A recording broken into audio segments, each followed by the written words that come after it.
না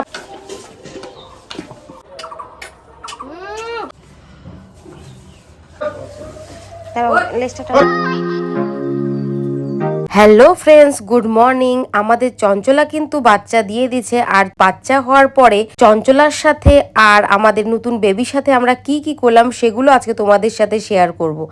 বাচ্চাটাকে টেনে বের করার সাথে সাথে কিন্তু আমার চিবিয়ে রাখা আদাটুকু বাচ্চাটাকে খাওয়ানো হলো। এটা কিন্তু আমি আগে কখনো জানতাম না, আজকে ফার্স্ট জানলাম। তারপরে যা করা হলো, বাচ্চাটাকে টেনে মার কাছে আনা হলো, কারণ মা বাচ্চাটাকে চেটে পরিষ্কার করে দেবে, আমাদের আর পরিষ্কার করার দরকার হয় না। প্রায় 1.5 ঘন্টা অনেক কসরতের পর কিন্তু চঞ্চলা বাচ্চা জন্ম হয়েছে, যার জন্য কিন্তু চঞ্চলা অনেকটাই দুর্বল হয়ে গেছে। সেই জন্য ডাক্তারের কথা অনুসারে সবার প্রথমে ওকে কালো জিরা, গুড়, হলুদ আর লবণ দিয়ে মিক্স করে একটা ওআরএস এর মতন খেতে দিয়েছি। সেটা আর তোমাদেরকে দেখাতে পারলাম না, কারণ এত কাজের মাঝেও আমি কিন্তু মোবাইল নিয়ে থাকতে পারি না। তাও অনেক কষ্ট করে অনেক কিছুই শুট করেছি তোমাদের দেখাবো বলে।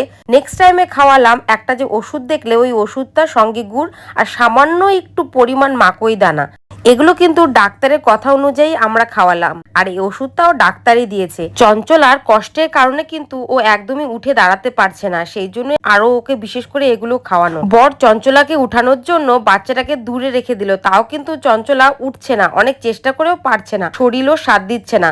বর অনেক চেষ্টা করলো, যার জন্য বাছুরটাকে একটু দূরে রাখলো যাতে ও ওই জন্য উঠে আসতে পারে, কিন্তু বেচারা চেষ্টা করেও পারছে না, যার জন্য ওকে দেখেও খুব কষ্ট লাগছে।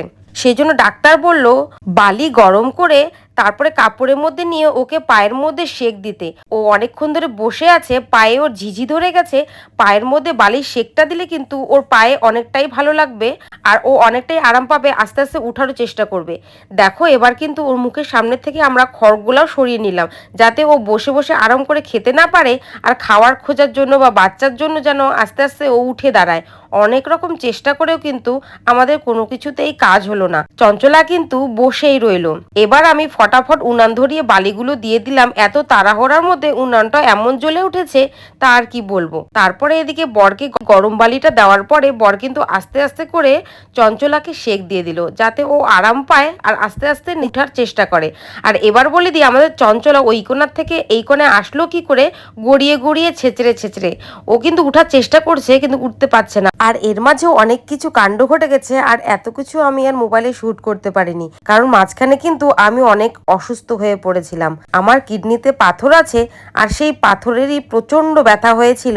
মাঝখানে আবার বরকে নিয়ে আমি চলে গেছিলাম হাসপাতালে ব্যথার ইঞ্জেকশন খেতে, তাও কি আর এই নাইটি পরেই।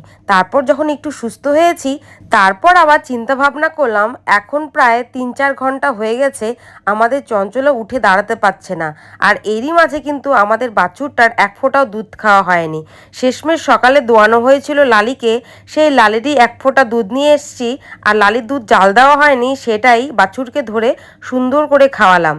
প্রথমে কিন্তু আমি একাই চেষ্টা করছিলাম বাছুরটাকে খাওয়ানোর জন্য, কিন্তু খাওয়াতে পারছিলাম না। শেষমেশ বর এসে যখন ধরলো, আর মুখটাও খুলতেই চাইছিল না, বর এখন শক্ত করে টাইট করে ধরলো, কারণ যেহেতু এখনো ও মায়ের দুধ খেয়ে উঠতে পারেনি, ও মুখটাও খুলতে পারছে না।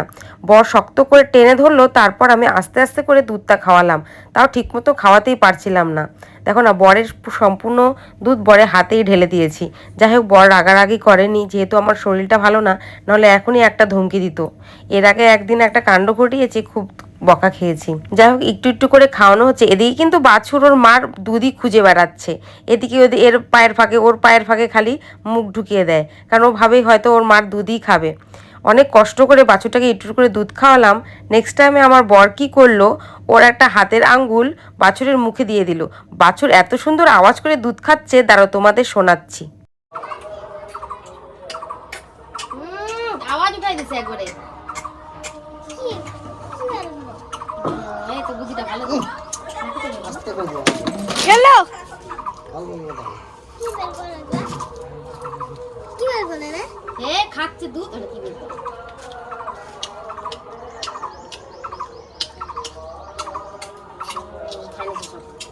এরপর বাছুর কিন্তু দুধ খাওয়ার পরে এবার দেখি এদিক ওদিক বেশ ভালোই ঘুরে বেড়াচ্ছে, আর আমাদের এদিকে চঞ্চলা কিন্তু চেষ্টা চালিয়েই যাচ্ছে উঠার জন্য।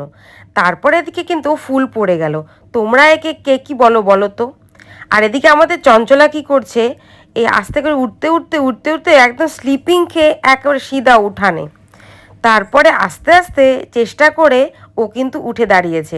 সকাল থেকে যেহেতু এত কিছু ওকে খাওয়ানো হয়েছে, শেষমেশ ও পায়ে বল পেয়েছে, তারপর উঠেছে। কারণ অনেকক্ষণ ধরে যেহেতু ও বসেছিল, পায়ে কিন্তু ঝিঝিও ধরে গেছিল, যার জন্য ও উঠতে পারছিল না।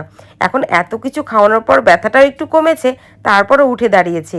তারপর সেই মুহূর্ত আমাদের চঞ্চলা দাঁড়িয়ে পড়েছে আর আমাদের ছোট্ট বেবিটা গেছে মার দুধ খেতে।